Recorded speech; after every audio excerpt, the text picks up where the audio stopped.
won't take again. We wanna have some fun. We wanna keep on dancing. We can keep on... Alors salut, moi c'est Léonie Reveau. Et moi c'est Leïla Noireau, et donc on a toutes les deux 18 ans. Alors moi du coup j'ai fait une terminale générale au lycée Maurice Genevoix avec les spécialités physique, chimie et SVT et avec l'option maths complémentaire. Et moi donc j'ai été au lycée Saint-Jean à Bressuire aussi, et j'ai fait spécialité physique, chimie et mathématiques avec l'option maths experte. Donc on est toutes les deux en première année de licence accès santé. Donc moi je fais une licence de mathématiques. Et moi sciences du langage. Alors donc là, notre semestre, nous, il est divisé en deux parties. D'un côté, la licence, donc du coup, moi, sciences du langage et Lila, maths, et de l'autre côté, la médecine. Du coup, nos semaines, c'est le lundi, mardi, mercredi, on a la licence. Donc là, c'est environ 10 heures, grand max, réparties en 3 jours. Donc ça fait environ 2h30 de cours par jour, donc c'est vraiment pas beaucoup. Et après, on a la médecine le jeudi, vendredi, où là, en fait, on a 4 matières. Enfin, au premier semestre, du coup, on avait 4 matières divisées en 2 unités d'enseignement, donc l'UE3 où là on avait physique et chimie, et l'UE4 où on avait anatomie et pharmacologie. Et du coup avec le travail qu'on a à faire au long du semestre, en gros on est bien occupé toute la semaine, même quand on n'a pas cours en licence quoi. Et donc pour la difficulté des matières, donc moi j'adorais la physique et la chimie, donc j'avais moins de difficultés, on va dire que ça me dérangeait moins de le bosser et de le travailler, et je comprenais assez vite. Alors qu'en anatomie, j'avais du mal à visualiser et à me repérer où c'était et à retenir. En fait, vu que c'est plus du par cœur, il faut réciter tout le temps. Et donc, j'avais plus du mal. Donc, moi, je préférais la chimie pendant ce semestre. Oui, alors que moi, du coup, c'était un peu différent. Parce qu'en fait, la chimie et la physique, je trouvais ça hyper intéressant. Mais j'avais juste pas du tout la logique. Et en fait, il fallait apprendre des réactions par cœur et des formules. En soi, les formules, j'arrivais à les apprendre, mais en fait, j'arrivais pas à les utiliser. Les réactions, j'arrivais pas à les réutiliser dans des problèmes de cours, voilà. Alors que la natte, vraiment déjà, je trouvais ça hyper intéressant, et même la pharmaco, où là, on parlait de tout ce qui était médicaments, les réactions dans le corps et tout ça. Et l'anatomie, c'est vraiment le corps humain, comment il fonctionne, comment il est construit. Et du coup, c'est hyper intéressant, ça rendait le truc un peu concret. Et en fait, c'est que du par cœur. Oui, faut comprendre un peu où ça se situe tout dans le corps, mais vraiment, c'est plus du par cœur et c'est hyper intéressant. Donc moi, c'est vraiment les matières que j'ai préférées. Moi, ma journée type, je me levais pas hyper tôt, je me levais entre 8h30 et 9h parce que j'arrivais pas à me lever avant. Et donc, comme je travaillais chez moi, je mangeais un petit déjeuner et après, je me mettais directement au travail. Alors, je passais souvent toute ma journée en pull et en jogging, je m'habillais pas forcément. Et donc, je travaillais donc de 9h30, on va dire, jusqu'à midi et demi. Ensuite, je mangeais, je faisais une petite pause, je me reposais. Vers 14h, je reprenais à travailler. Et donc là, je faisais de 14h jusqu'à soit 19h avant d'aller au tutorat, soit jusqu'à 21h autrement, les autres jours. Et après, je faisais une petite pause au goûter d'environ 30 minutes. Et après, en fonction de ma concentration, des fois, je faisais d'autres petites pauses dans la journée. Je faisais pas, je sais pas combien d'heures à la suite. Je faisais des petites pauses, mais après, c'est quand je me déconcentrais, tu vas 5 minutes répondre à un message ou 5 minutes faire quelque chose, mais c'était pas des grandes pauses après.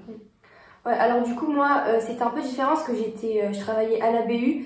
Donc je me levais plus vers 8h, 8h30 pour être à 9h à la BU. Et donc là, je travaillais jusqu'à 11h30 midi, où là, je mangeais jusqu'à 13h, 13h30. Après, là, je faisais une sieste de 15 minutes obligée parce que sinon, vraiment, j'arrivais pas à m'y remettre. Et donc après ces 15 minutes, pareil, je me remettais à bosser jusqu'à vers 20h30, 21h, avec environ une demi-heure, 3/4 d'heure de pause pour le goûter. Et sinon après, je faisais des pauses au grand max toutes les 2 heures. Je faisais des petites pauses pour sortir, pour couper, pour après re-attaquer mieux quoi. Et ensuite, au niveau du travail, donc nos organisations, donc moi, j'allais pas en cours, enfin, plus du tout à la fin du semestre. Après, on va dire pendant un mois et demi, je suis allée en cours de chimie, mais tous les autres cours, j'allais pas. Et après, au bout d'un mois et demi, j'ai arrêté complètement d'aller en cours, parce qu'en fait, nos cours de médecine, ils sont pas obligatoires. Et surtout, ils sont filmés et ils sont rediffusés sur des plateformes si on veut y accéder, donc on n'est vraiment pas obligé d'aller en cours. Et donc après, moi, je faisais que à partir des polis du tutorat. Et donc comme j'ai eu l'habitude au lycée, au collège, de ficher mes cours, je faisais pareil, exactement pareil. Là, je fichais tous mes cours.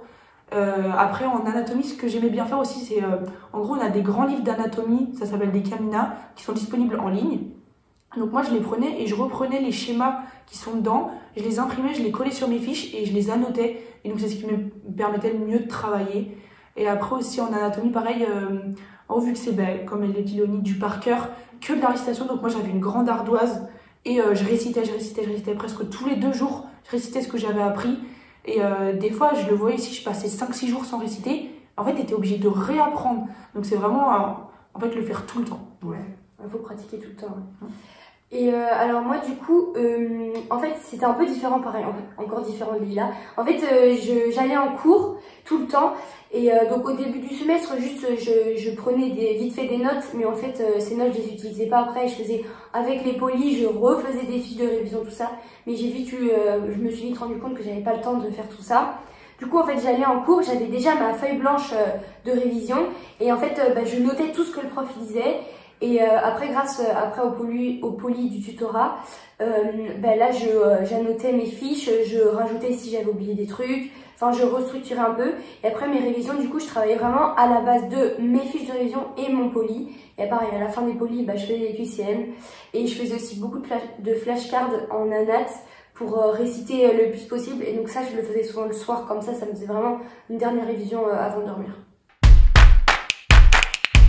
Alors moi je trouve qu'en médecine on est hyper accompagné. Donc déjà comme on vous a parlé, il y a le tutorat. Donc le tutorat en gros c'est 3 soirs par semaine de 19h15 à 21h15, c'est lundi, jeudi, vendredi.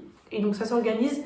En gros le jeudi et vendredi on a les tuteurs qui nous réexpliquent les cours. Donc là on a le poli, le cours, ils nous réexpliquent, on peut poser nos questions. Là c'est vraiment du cours. Et après le lundi on a des cols. Donc l'école en fait c'est... l'examen en gros c'est un QCM et donc là on fait le même type de QCM au col fait par les tuteurs et donc à la fin ils nous corrigent, donc on a des notes mais c'est pas significatif parce que quand tu as une bonne note, une mauvaise note ça change rien du tout en fait, c'est juste pour toi, juste pour voir où t'en es, qu'est-ce qu'il faut que tu refasses, qu'est-ce qui est acquis, où est-ce qu'on en est dans nos révisions en fait. Et en condition de stress aussi. Oui aussi, voir comment ça se passe, aussi gérer notre temps parce que par exemple en chimie physique je trouve qu'1h30 c'est hyper court pour faire les QCM et donc en fait on se rend compte que des fois par exemple on arrive à la fin de l'heure et demie, il y en a 10 que t'as pas eu le temps de voir, donc tu te dis bon la prochaine fois il faudra que j'aille plus vite et tout. Ça nous permet de nous conditionner pour le concours pour être bien. Et après aussi on a des fois le lundi des séances de TD, donc là ils nous distribuent des polis de QCM donc pour s'entraîner chez nous et après en séance on fait un QCM et donc là c'est beaucoup plus d'échanges avec les tuteurs, beaucoup plus de questions, ils viennent nous voir, on pose toutes nos questions, donc là c'est cool aussi. Et du coup, on a aussi au début d'année un parrain ou une marraine qui est attribué, donc un parrain ou une marraine qui a fait la même licence que nous l'année dernière. Et du coup, en fonction de la chance qu'on a, soit on a vraiment un parrain hyper investi qui nous envoie plein de messages et tout, soit on a un parrain un peu moins investi. Mais on est quand même hyper entouré parce que voilà, les groupes de tuteurs ils sont sur Insta tout le temps, on peut leur envoyer des messages n'importe quand, même quand on va au tutorat, aux séances, dès qu'on a des questions, des coups de mou, on leur envoie des messages, en vrai ils ont juste 1 an plus que nous, donc c'est vraiment, voilà, on s'entend hyper bien avec eux, c'est pas des profs quoi. Et du coup voilà, puis après aussi il y a nos connaissances, si on en connaît qui ont fait les années d'avant l'AS, du coup voilà, on peut aussi leur poser des questions, donc ouais, on est quand même hyper bien entouré. Donc pour le concours, donc ça se déroule, en fait on passe tout dans la même journée, parce que comme elle a dit Léonie, on a 2 UE, UE3, UE4, et donc par UE on a 40 QCM à faire en 1h30, donc on fait d'abord UE3, on a 1 heure de pause, ensuite UE4, donc sincèrement le concours il est fait assez rapidement.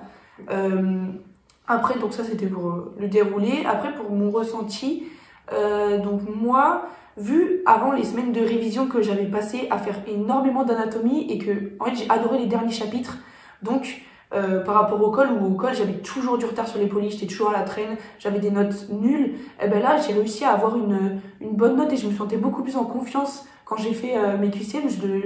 Je répondais pas au pif, alors qu'au col vraiment des fois c'était pile ou face, ABC, je cochais au pif quoi.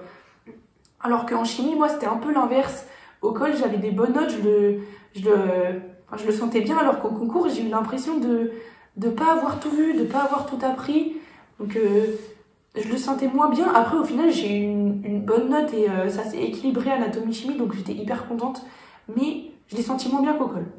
Ouais, alors que moi du coup Pendant toute l'année, la chimie, la physique, vraiment, je galérais beaucoup. Au collège, j'avais vraiment des notes nulles. Donc, j'avais beau passer du temps, essayer de comprendre et tout, bah, j'y arrivais pas. Du coup, au concours, c'était difficile, mais j'avais pas l'impression que c'était plus dur qu'au col. Et donc, bah, je m'attendais pas à grand chose. Enfin, voilà, j'ai donné tout ce que je pouvais, mais c'était vraiment difficile. Alors que, du coup, en ANAT, bah, pareil, moi, vraiment, j'adorais l'ANAT. Et au col, c'était quand même des questions difficiles, des questions pièges, alors que au concours, je trouvais qu'il y avait moins de pièges. Et bah aussi, voilà, vu que pendant les 2 semaines, on avait fait que bosser ça, moi j'avais vraiment fait que ça aussi, réciter tout ça, bah là vraiment, on n'était pas des touristes, on découvrait pas les questions, quoi. Donc voilà, ça s'est mieux passé quand même. Donc moi, j'aimerais bien intégrer une école de kiné, soit celle de Poitiers, soit celle d'Angoulême. Et moi du coup j'aimerais bien avoir la filière médecine, mais la filière maïeutique m'intéresse aussi, donc à voir en fonction de mon classement. En général ça s'est hyper bien passé, moi j'ai adoré la médecine, j'ai pas vécu ça, j'ai énormément travaillé mais j'étais pas en crise de panique tout le temps, en dépression, tout ça je l'ai hyper bien vécu. Et en fait parce que je pense que je m'étais énormément conditionnée, je m'étais dit je bosserais toute la journée, et même on avait des étudiants qui étaient venus quand j'étais au lycée nous dire, et enfin tout le monde entend oui en médecine ça bosse 10 heures, ça bosse 8 heures par jour, et du coup je m'étais mis une pression monstre par rapport à ça, alors qu'en fait au final quand je voyais au lycée des fois je faisais du 8-18, et ben j'avais déjà mes 8 heures, ouais, t'as déjà tes 8 heures de travail. Oui au lycée c'est moins intensif, c'est moins concentré, mais au final en fait en médecine tu fais pas des journées à rallonge non plus, tu fais des journées limite normales, tu rajoutes 2-3 heures là après 18 heures et au final ça se fait très bien. Donc moi je pense que je m'étais mis plus de pression qu'en fait il y en a eu, donc j'étais contente. Et ouais du coup, je suis d'accord avec Lila, mais c'est aussi, je l'ai bien vécu psychologiquement parce que je m'attendais à ce que ce soit vraiment plus difficile justement psychologiquement, parce que ouais c'est ça, on nous parle de la médecine et on s'imagine vraiment à être en dépression pendant 1 an, à être coupé du monde, à pas pouvoir sortir. Alors oui, vraiment, on fait que travailler, mais déjà si les cours nous intéressent, je trouve que c'est quand même plus facile de se mettre à travailler et de travailler aussi longtemps. Et en fait, vu que du coup on se prépare et on s'attend à un truc horrible, au final déjà vu qu'on était bien entourés, qu'on était ensemble et tout ça, je l'ai plutôt pas mal vécu. Et après, au niveau du travail, bon bah là par contre oui c'était difficile, mais là on s'y attendait et bon il n'y a pas de surprise quoi. Les cours c'est difficile et bah, c'est aussi pour ça qu'on travaille autant. Mais franchement je l'ai mieux vécu que ce que je pensais le vivre. Et aussi je pense qu'il nous a aidé, c'est que donc nous on était 4 copines en fait à aller en médecine, donc chacune dans nos licences différentes, mais quand même toutes les 4 dans la même le même cas. Dans le même cas, voilà. Et donc du coup on s'est hyper aidées et soutenues toutes les 4, enfin on savait qu'on était 4 à vivre, 4 à être pareil, quand il y en avait une qui avait un coup de mou, ben, l'autre elle l'avait eu 2 jours avant, enfin c'était pareil, et puis on se posait plein de questions, parce que même s'il y a les tuteurs, ben, avoir nos copines, ben, c'est quand même différent, et du coup moi je trouve que ça m'a hyper aidée, et j'ai trouvé qu'être entourée c'était hyper bien pour passer une bonne année. Ouais, mais c'est ça, en plus on était entourés vraiment de personnes qui comprenaient ce qu'on vivait parce qu'ils vivaient pareil quoi. Parce qu'on peut être entouré de nos parents, de notre famille, en soi ils sont pas exactement dans le même cas que nos copines qui vivent exactement comme nous, et voilà, nos copines qu'on connaît bien, il n'y a aucune gêne de dire là ça va pas, ou de s'aider, tout ça, donc ouais, ça faut vraiment bien être entouré, c'est cool. Alors moi mon conseil ce serait vraiment de vous écouter. En fait moi je m'étais dit d'abord je vais bien et après je travaille. Je m'étais pas dit genre le travail avant tout. Par exemple je savais que si des fois je sais pas, j'étais fatiguée le matin, je sentais que j'étais pas bien, genre je me mettais à travailler, mais au final ça marchait pas et tout. Je me disais bon ok je fais une sieste, je me prenais 1 heure, même des fois 2 heures à dormir, tant pis, bon faites-le pas tous les jours, mais enfin si ça arrive quelques fois, hop vous le faites, après vous êtes mieux et vous repartez mieux. Et je trouve que c'est hyper important de faire dans ce sens-là et pas genre je me mets mal parce qu'au final ça marchera pas. Oui, puis après on sera pas du tout efficace, enfin, vous serez pas efficace, si on n'est pas en forme on n'est pas efficace quoi. Et du coup comme autre conseil on peut aussi donner que vu que nous c'est cet effet que ça nous a donné, c'est que vu qu'on se préparait à un truc hyper dur et on s'est vraiment conditionné, on s'est dit donc de toute façon cette année on va faire que travailler, on va pas sortir, on n'aura pas la vie étudiante comme sur les réseaux où on fait que sortir et tout. Là au moins vraiment on s'est préparé à ça, et ce qui a fait que on a trouvé ça moins difficile parce que au final voilà on était prêtes et on était préparés, donc voilà, un autre conseil c'est oui il faut se préparer quand même à travailler, il faut pas s'imaginer qu'on va faire que sortir et tout, mais bon bah si ça nous plaît, franchement c'est vraiment faisable quoi. Et après c'était autre chose que, bon, nous du coup on était dans ce cas-là, mais c'est plutôt une idée reçue un peu sur la médecine. Alors moi je sais que je voulais pas vivre toute seule, je voulais être en coloc, et on m'avait dit non tu vas en médecine, tu vas être déconcentrée, si ta coloc elle est là, nanana, blablabla, alors qu'en fait au final je suis hyper contente de m'être dit non je me mets en coloc, parce que donc moi qui travaillais toute la journée chez moi, et ben en fait donc avec ma coloc on mangeait le soir ensemble et le midi quand on pouvait, et au final ça me faisait trop du bien de sortir et de sortir de ma bulle de travail et de parler avec elle, de parler d'autres choses, d'avoir un peu de vie dans son appartement quoi, parce que je sais que j'aurais pas pu toute seule. Après il y en a qui peuvent et ça se passe très bien, mais moi je voulais plus dire genre si vous hésitez, si vous connaissez la personne et que vous savez que ça va bien se passer avec elle, bah hésitez pas, genre si vous en avez besoin, bah au final ça peut très bien se passer et ça peut marcher avec une coloc quoi. Ouais. Alors du coup pour Parcoursup, en fait, on ne sait pas vraiment comment, les critères d'admission, comment ils font pour nous, retenir un dossier plus qu'un autre. Ça, bon, je pense que, on pense toutes les deux que les profs vous diront mieux que nous. Mais nous, c'est plus un conseil de pas vous stresser si vous n'êtes pas admis dès le premier jour, par exemple. Parce que nous, on était dans le même cas toutes les deux. On a quand même des bonnes notes dans nos spé au bac. Et bon, on s'est dit, bon bah c'est bon, on va être pris et tout. Et moi personnellement, j'avais fait plein de vœux, et des vœux en médecine et aussi en licence. Je m'attendais au moins à être prise en licence quelque part. Et même pas, j'ai été en liste d'attente partout, même dans n'importe quelle licence. Enfin, je me disais, ils veulent quoi de plus quoi. Je pensais que vraiment qu'il y avait que les notes. Donc au final non, donc faut surtout pas se stresser parce qu'au bout de 3 jours j'ai été prise. Mais voilà, ça remet quand même en question. Je me suis remise en question, je me suis dit, si je suis pas prise en licence, bah pourquoi aller en médecine? Enfin vraiment j'ai pas du tout ma place, alors qu'au final vraiment ça veut rien dire du tout, et il faut surtout pas se stresser pour ça parce que ça bouge hyper vite. Ouais. Voilà, moi c'est pareil, c'est en maths, j'avais des super notes en maths, vraiment toute l'année j'ai eu des bonnes notes, au bac j'ai eu une bonne note, et pas prise en LAS maths, et je me suis dit mais en fait c'est quoi, c'est que c'est hyper dur, c'est que j'ai pas le niveau, enfin je me suis hyper remise en cause sur ça. Et au final, quand je vois le niveau de maths qu'on fait en licence, bah c'est clairement faisable avec c'est la continuité du lycée et ça se fait très bien, donc faut pas douter quoi. Alors moi, mon anecdote, ça va être, donc on vous a parlé du tutorat, et donc le tutorat, vu que c'est pendant 2 heures, au milieu, les tuteurs, ils organisent une petite pause, un petit jeu ludique pour que on se détende un peu, qu'on rigole un peu. Et donc, c'est sur la base du volontariat, tout le monde n'est pas obligé de jouer, hein. Il y en a, ils regardent et ça se passe très bien. Mais moi, j'aimais bien jouer, donc je jouais presque tout le temps. Et à un moment, je me suis retrouvée à faire une battle avec une autre fille de la promo où il fallait manger le plus vite possible des gousses d'ail. Donc, il y avait 3 gousses d'ail à manger. Et donc, hop, on était dans notre bouche, on mâche. Donc là, c'était une sensation horrible.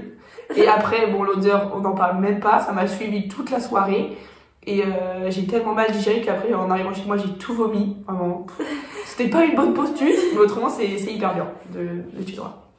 Et moi du coup comme anecdote, alors j'ai pas des anecdotes de post-it parce que à chaque fois que je participais j'étais toujours éliminée dès le premier coup, donc voilà, j'ai pas d'anecdote croustillante là-dessus. Mais moi je peux vous dire que en gros à ma première colle j'ai eu 2 sur 40. Et tout au long du semestre, j'ai jamais dépassé 10, pareil sur 40. Donc vraiment à chaque fois j'étais dépitée, je me disais mais qu'est-ce que je fais encore là? Mais faut vraiment, et mes tuteurs me le disaient tout le temps, faut surtout pas se décourager parce qu'ils font exprès de nous faire des cols difficiles, des cols avec des pièges. Et voilà, on arrivait en colle, par exemple c'est sur 3 chapitres et on en avait vu qu'un sur les 3. Donc vraiment faut surtout pas s'arrêter à ça. Et voilà, moi j'ai jamais dépassé 10 au col. Moi mon petit tip ce serait que je trouvais qui était hyper pratique cette année, c'est moi j'habitais juste à côté de la fac de médecine et j'ai trouvé ça hyper bien, parce qu'en fait des fois quand tu comparais, quand t'entendais qu'il y en avait qui mettaient 30-45 minutes à venir en bus, et que moi je voyais, je faisais l'aller-retour avec mon vélo, j'en avais pour 3 minutes, je me disais mais je gagne un temps fou.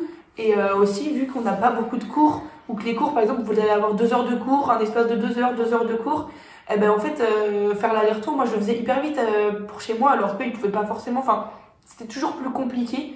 Ou alors au moins si vous habitez pas à côté, ayez une ligne de bus pas loin ou quelque chose, parce que je trouve les transports ça peut vite être chiant en fait, c'était pas bien placé. Ouais, on peut vite perdre du temps quoi. Ouais.